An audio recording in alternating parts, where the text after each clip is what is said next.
watching at home and in the room. He's come from the northeast, so you might need to bear with him a little bit with the accent. You can, I think, get sort of Geordie subtitles knocking around somewhere. But please give a very, very warm welcome to the Manchester Lounge, Sir Anthony Walker.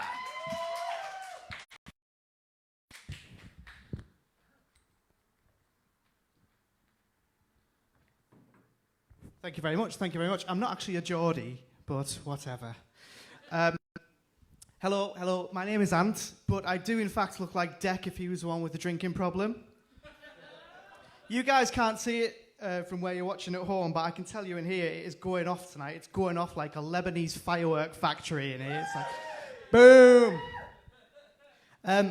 They say there's never really a good time to buy a house, but have you ever tried buying one during the fucking plague? Bought a house in April just as lockdown was being introduced, so like we basically had to move into an empty house, and there's just blank walls and there's all over the windows, and basically I've been living for the past 4 months in what can only be described as terrorist safe house chic.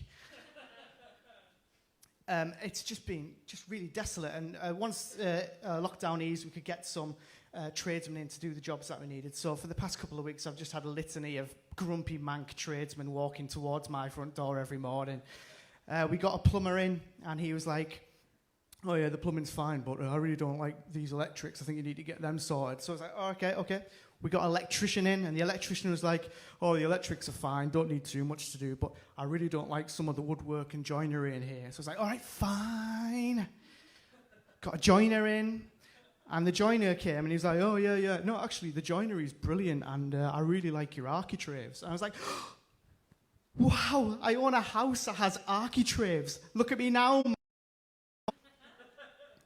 Our really good builder, who's been doing a lot of great work for us, he was assessing this fireplace that we got that's full. And he just went, "You know, when people say they don't build them like they used to, Anth?" I'm like, "Yeah." And like, "Good, because they build them like shit." We got a mouse infestation about a month ago, which is only to be expected as I live in what is basically a giant wooden sieve. I put traps down, we tried to fill all the holes. They weren't really paying attention to the traps, and they were still finding a way through. It was basically like faulty towers for rodents for a couple of weeks.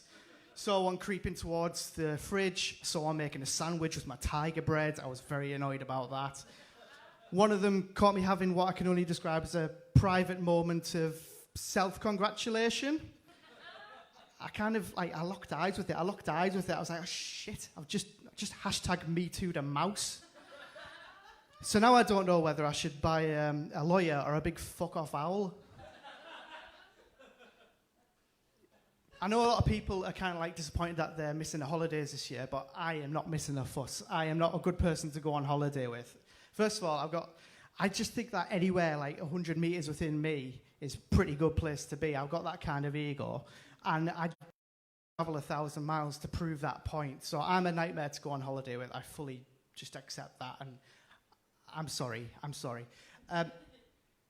But I do like the moment in the holiday where you found the town square in the Mediterranean town visiting, and there's just bars on all sides, and there's church bells ringing, and there's activity on the square, and it just feels really nice. And a waiter comes and sits you down and gives you a beer, and it's like, "Oh, that's actually bliss. That's worth it all.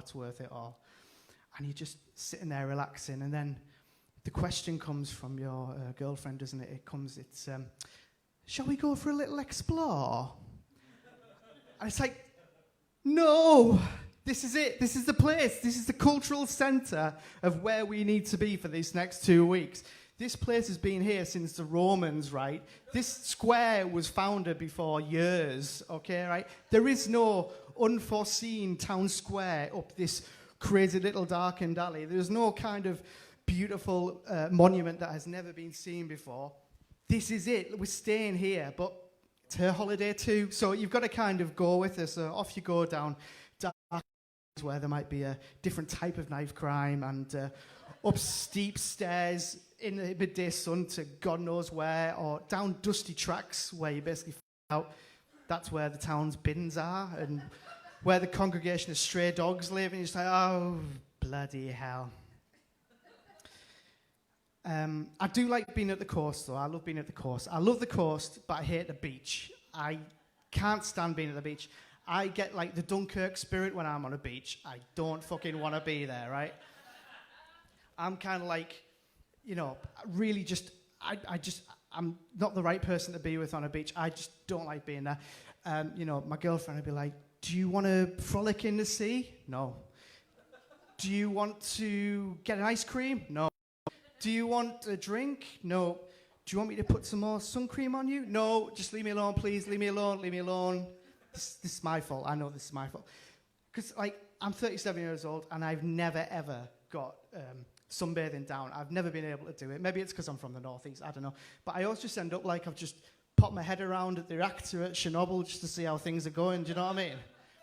So I also don't really have the body for it.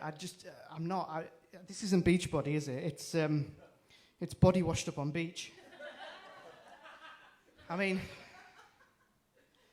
I used to have it. My body used to be a temple, but now it's a fucking chicken cottage. You know what I mean? So I just tend to stay out of it. I just kind of just want to just read my book, put my shades on, and you just kind of just let the world go by. Just let the world go by. And while you got shades on and you're reading the book, especially in Europe, there's just so many beautiful people there, you know, male and female. And, you know, you see women coming towards you and they're just absolutely stunning and they're just running down and the sun's shining through their hair and the wind and they're in a beautiful bikini and you just go, wow, she's amazing. And then, oh shit, she's 14 years old. I'm an aunt. Darling, shall we go for a little walk? Thank you very much. See you later.